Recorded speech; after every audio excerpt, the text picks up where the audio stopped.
interesting how every major filmmaker seems to have at least one film that, over time, gets overshadowed by his or her other work.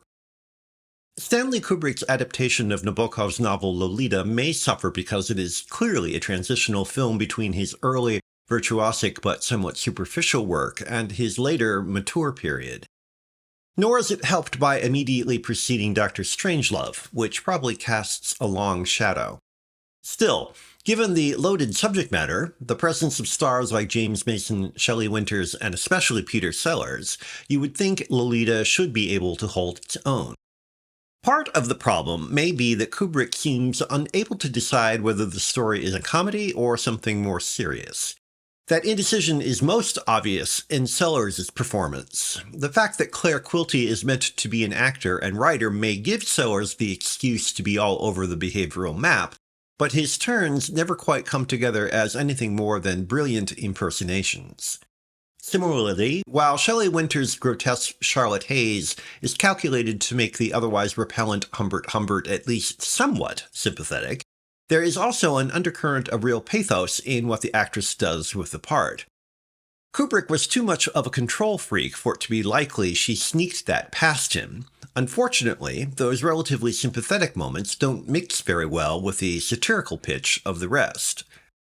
Ironically, the most potentially contentious aspect of this story, the pedophilia, is de-emphasized to the point of barely figuring at all. While it is tempting to attribute that lack of emphasis to Kubrick and company gingerly stepping around the censors, doing so is probably a mistake. Rather, it is almost as if Kubrick chose the material to concentrate solely on Humbert turns himself into a hypocritical clown. The common comment about the film, think what he could have done if he had made it later, is rather banal. The results would probably be more explicit and thus far less interesting. Mason ably demonstrates Humbert's smugness, snobbery, and self-deception without completely alienating the viewer. Viewed objectively, it is difficult to see Humbert as much better than a worm. Mason makes that point while never entirely losing his humanity. We don't quite sympathize with Humbert, even in those later moments when Lolita deserts him, yet he's never despicable either, a significant accomplishment under the circumstances.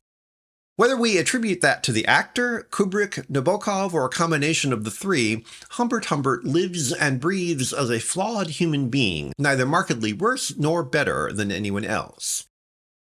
Brilliant in patches, perhaps the best word to describe Lolita is uneven.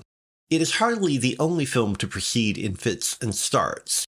Coming from the maniacally fussy Kubrick, however, it demonstrates how even the most obsessive of artists have to learn where their skills lie before they can polish them to perfection.